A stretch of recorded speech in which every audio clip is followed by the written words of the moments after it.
Hi friends, welcome to my YouTube channel. ഇന്ന് നമ്മൾ ചെയ്യുന്നത് കുക്കറിൽ എങ്ങനെ ബീഫ് കറി ഉണ്ടാക്കിയെടുക്കാം എന്നാണ്. അതിന് വേണ്ടിയിട്ട് ഞാൻ ആദ്യമായിട്ട് ഒരു കുക്കർ അടുപ്പത്ത് വെച്ച് വെളിച്ചെണ്ണ ഒഴിച്ച് ഒന്ന് ചൂടാക്കുകയാണ്.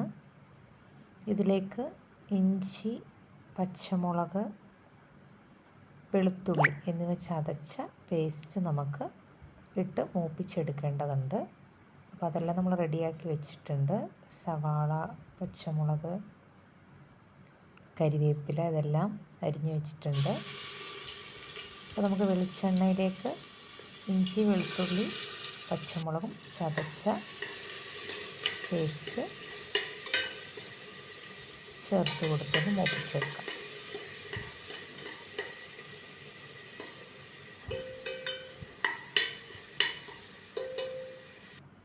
തീ വളരെ കുറച്ചിട്ട് മൂപ്പിച്ചാൽ മതിയാകും. ഇതൊരുവിധം മൂത്ത് കഴിയുമ്പോൾ നമുക്ക് അതിലേക്ക് സവാളയും പച്ചമുളകും കരിവേപ്പിലയും ചേർത്ത് കൊടുക്കാം. പച്ചമുളക് ഞാൻ ഓൾറെഡി ഇഞ്ചിയുടെയും വെളുത്തുള്ളിയുടെ ഒപ്പം ചതച്ചിരുന്നു, അതുകൊണ്ട് അതനുസരിച്ചുള്ള ക്വാണ്ടിറ്റിയെ ഞാൻ എടുക്കുന്നുള്ളൂ. രണ്ടാമത് ചേർക്കുമ്പോൾ സവാള നന്നായിട്ട് വഴട്ടുക. ഉപ്പും മഞ്ഞളും ചേർത്ത് നന്നായിട്ട് വഴറ്റിയെടുക്കുക.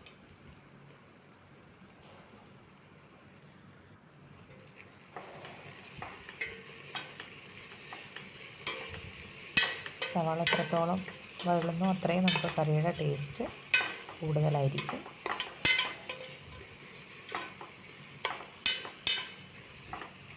സവാള ഒരു ബ്രൗൺ കളർ ആകുമ്പോഴേക്കും നമുക്കതിലേക്ക് തക്കാളി അരിഞ്ഞത് ചേർത്ത് കൊടുക്കാം.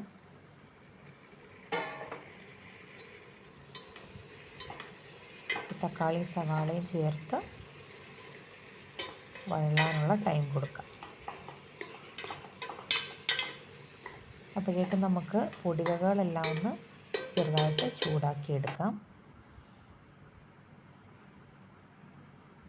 എല്ലാ പൊടിയും ഞാനിവിടെ എടുത്ത് വെച്ചിട്ടുണ്ട്. അത് നമുക്കൊന്ന് ചെറുതായിട്ട് ചൂടാക്കാം. 1 സ്പൂൺ മുളക് പൊടി, ഇത് നല്ല എരിവുള്ളത് കൊണ്ടാണ് 1 സ്പൂൺ എടുത്തത്. ഓരോരുത്തരുടെ ബീഫിൻ്റെ ക്വാണ്ടിറ്റിയും മുളക് പൊടിയുടെ എരിയ അനുസരിച്ച് മുളക് പൊടി നമുക്ക് കൂടുതൽ ചേർത്ത് കൊടുക്കാം. അതിനുശേഷം 2 സ്പൂൺ മല്ലിപ്പൊടി,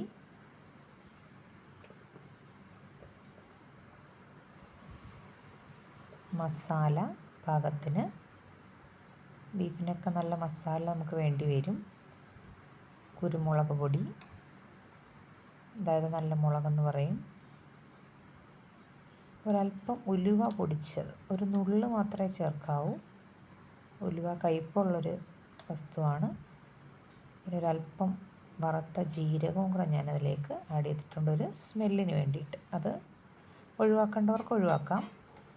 ഇതെല്ലാം കൂടി ചേർത്ത് ഞാൻ ഒന്ന് ചെറുതായിട്ട് ചെറിയ തീയിൽ ചൂടാക്കിയെടുക്കുക.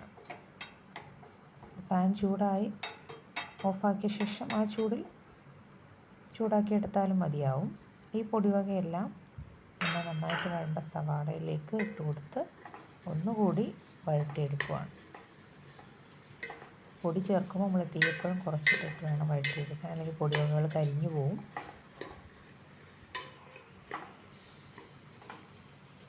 എണ്ണ ഈ അവസരത്തിൽ കുറവ് തോന്നിയാൽ ഒഴിച്ചു കൊടുക്കാം.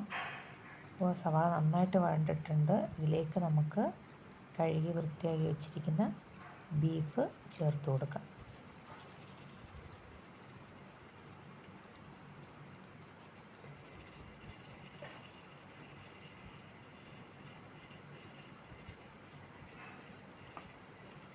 കുക്കറിൽ തന്നെയാണ് നമ്മളിതെല്ലാം ചെയ്യുന്നത്.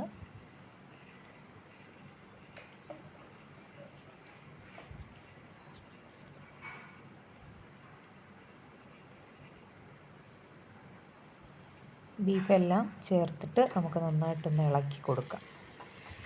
ഇളക്കിയ ശേഷം ഞാൻ കുക്കറിൻ്റെ വെയിറ്റ് എടുത്ത് മാറ്റിയ ശേഷം ഇതിനെ അടച്ച് വെക്കാനാണ് ചെയ്യുന്നത്.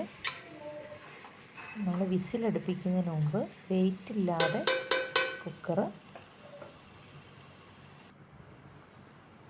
ഫുൾ ടൈറ്റ് ചെയ്ത് അടയ്ക്കുമല്ല, ജസ്റ്റ് ഒന്ന് ക്ലോസ് ചെയ്ത് വെച്ച ശേഷം ബീഫ് ഒരു 10-15 മിനിറ്റോളം ഞാൻ ഒന്ന് വേവിക്കുകയാണ്. അപ്പോഴാണ് നമുക്ക് ആ ബീഫിൻ്റെ കറക്റ്റ് ടേസ്റ്റ് കിട്ടും. ഉടൻ തന്നെ വിസിലടുപ്പിച്ചാൽ ആ ബീഫിൽ നിന്നുള്ള ആ ഒരു വെള്ളം നമുക്ക് ഇറങ്ങി വരാനുള്ളൊരു ടൈം കിട്ടില്ല. അപ്പോൾ ഞാനൊരു 10-15 മിനിറ്റ് വെയിറ്റ് ഇല്ലാതെ ഈ ബീഫിനെ ഒന്ന് വേവിച്ചെടുക്കുകയാണ്. അതിനുശേഷം കുറച്ച് വെള്ളം ഇറങ്ങിയ ശേഷമാണ് ഞാൻ കുക്കർ വെയിറ്റിട്ട് അടച്ച് വിസിലടിപ്പിക്കുന്നത്. ഈ അവസരത്തിൽ ഉപ്പ് കുറവാണെങ്കിൽ നമുക്ക് ഉപ്പ് ചേർത്ത് കൊടുക്കാം.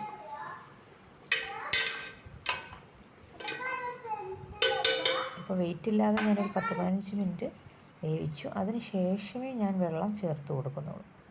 ആ ബീഫിൽ നിന്ന് തന്നെ ഉള്ള വെള്ളം ഇറങ്ങിയിട്ടാണ് അതിപ്പോൾ 15 മിനിറ്റ് കിടന്നത്. അതിന് ശേഷം ഞാനൊരു ഗ്ലാസ് വെള്ളം ഒഴിച്ച് കുക്കർ വെയിറ്റിട്ട് അടച്ച് ടൈറ്റ് ചെയ്ത് അടച്ച് വിസിലേൽപ്പിക്കുകയാണ്. ചില ബീഫിനൊരു 4 മുതൽ 5 വിസിൽ വരെ മതിയാകും. അങ്ങനെയാണെങ്കിൽ നിങ്ങളൊരു 5 വിസിലടിച്ച ശേഷം തുറന്ന് നോക്കി വെന്തെങ്കിൽ ഓക്കെ, വെന്തില്ലെങ്കിൽ നമ്മൾ വീണ്ടും അടച്ച് വെച്ച് വിസിലടുപ്പിക്കണം. ഇതിപ്പോൾ എനിക്ക് ഈ ബീഫിന് 8 വിസിലോളം വേണ്ടി വന്നു ഈ ബീഫ് നന്നായിട്ട് വെന്ത് കിട്ടാനായിട്ട്.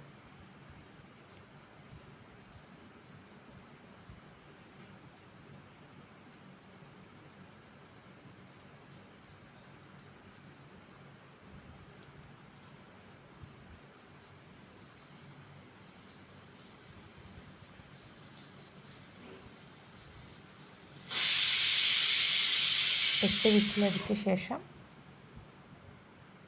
ഓഫാക്കി പ്രഷർ പോകുന്നത് വരെ വെയിറ്റ് ചെയ്ത ശേഷം നമുക്ക് തുറന്ന് നോക്കാം. ബീഫും അതിൻ്റെ ഗ്രേവിയും എണ്ണയും സവാളയും എല്ലാം നല്ലതായിട്ട് യോജിച്ചിട്ടുണ്ട്. അപ്പോൾ എല്ലാവരും കുക്കറിൽ ഈ ബീഫ് കറി ട്രൈ ചെയ്ത് നോക്കണം. എല്ലാവർക്കും ഇഷ്ടപ്പെട്ടെന്ന് കരുതുന്നു.